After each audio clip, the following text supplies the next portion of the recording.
Hello everyone, and welcome to our channel, MooTechie. It's wonderful to have you here as we dive into the fascinating world of molecular spectroscopy. Get ready to uncover how light interacts with matter to reveal the secrets of molecules. Let's begin with the title of our session, Fundamentals of Molecular Spectroscopy. The subtitle is Understanding the Interaction of Matter with Electromagnetic Radiation, and the purpose is to introduce the principles and visuals used in modern spectroscopy. The scope focuses on molecules interacting with electromagnetic radiation. This includes the electromagnetic spectrum, molecular spectra, Lambert's Law, and Beer's Law. Now, let's move on to the next visual. We see the words molecular spectroscopy in a large, stylized font. Below, it says colorful electromagnetic, and we see illustrations of electromagnetic sine waves flowing. These waves are shown coming from a glass prism and then dispersing into a spectrum of colors, leading into an abstract glass molecular model. This image beautifully represents how white light separates into different colors and interacts with molecular structures. Next, we explore a fundamental question: what is spectroscopy? It is the study of how matter interacts with electromagnetic radiation. It measures absorption, emission, and scattering to reveal molecular structure. The key outputs are spectra plotted versus wavelength or frequency.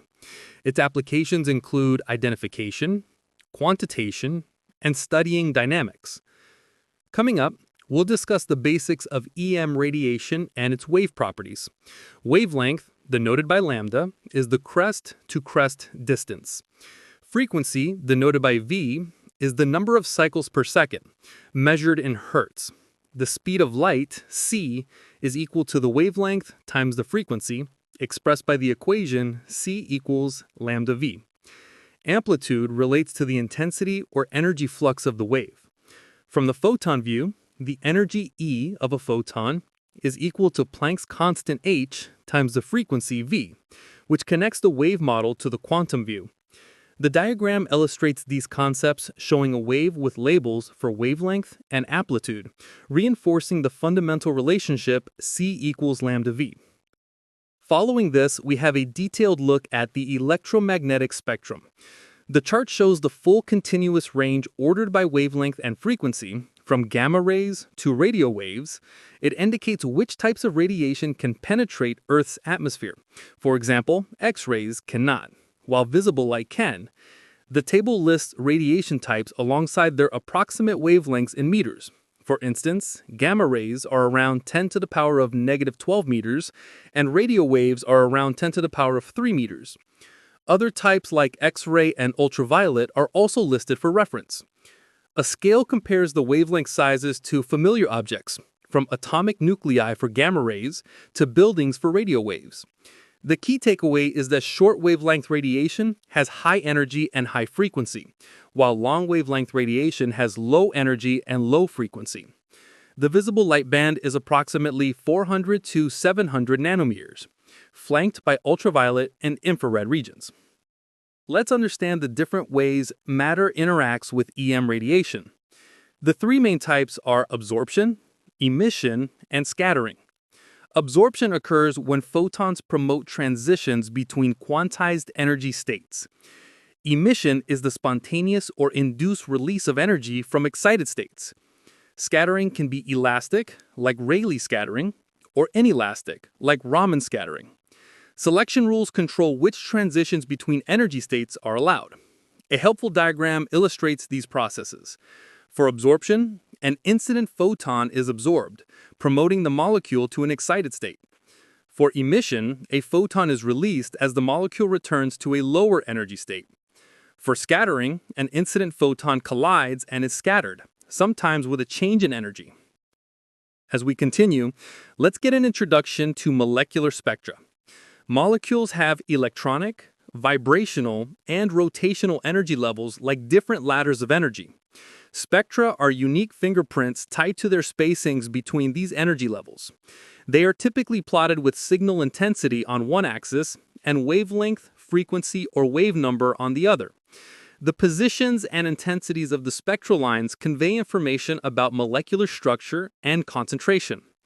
The slide emphasizes that modern spectroscopy reveals molecular structure through precise energy measurements. Now, let's look at the different types of molecular spectrum. First, electronic spectrum. These involve high-energy electronic transitions typically observed in the UV visible region from 200 to 800 nanometers. They are sensitive to molecular conjugation, chromophores, and the molecular environment. This is the basis for colorimetry and many analytical methods. And these spectra usually show broad absorption bands. Next, vibrational spectra. These involve bond stretching and bending and are observed in the IR and Raman regions.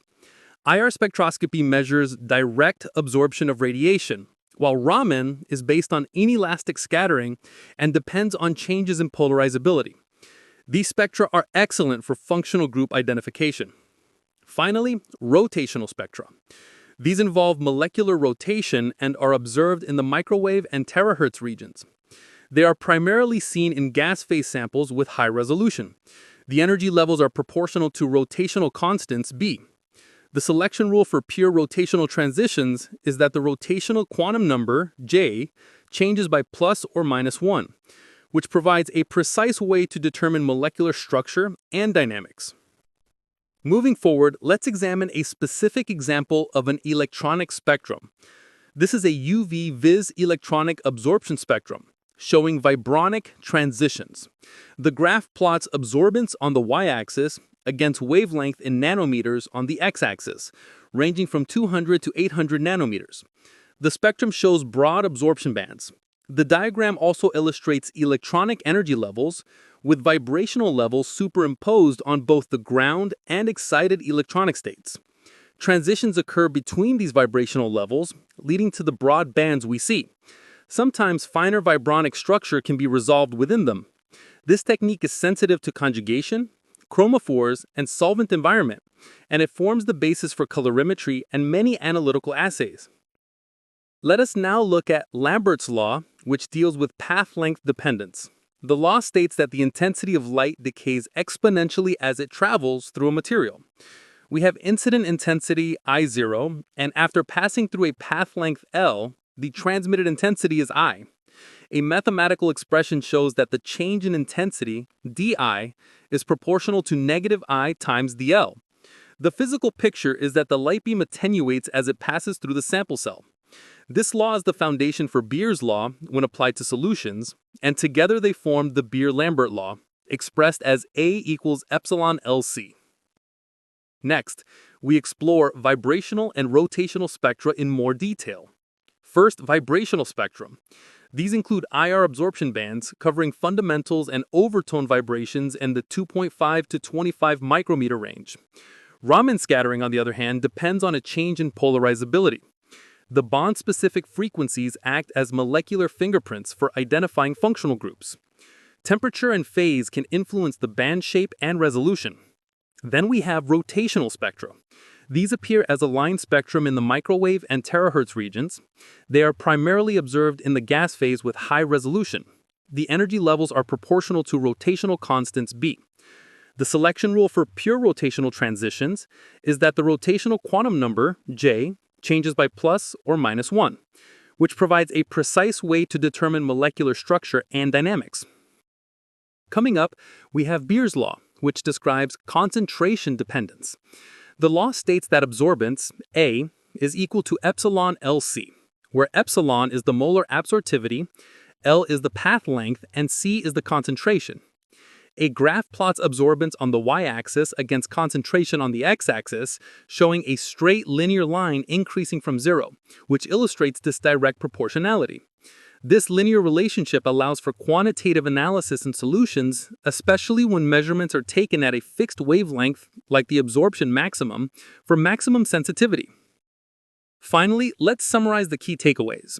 Spectroscopy probes quantized transitions using electromagnetic radiation to reveal molecular structure and composition. The choice of spectral region, electronic, vibrational, or rotational, is set by the energy of the transition being studied. Lambert's law and Beer's law together enable quantitative analysis by linking absorbance to concentration. It's important to plot spectra wisely, selecting informative wavelength or frequency scales to properly visualize and interpret the data. Remember, molecular spectroscopy provides a powerful toolbox for understanding molecular structure, dynamics, and interactions by measuring how matter interacts with different regions of the electromagnetic spectrum. Thank you. See you in the next class.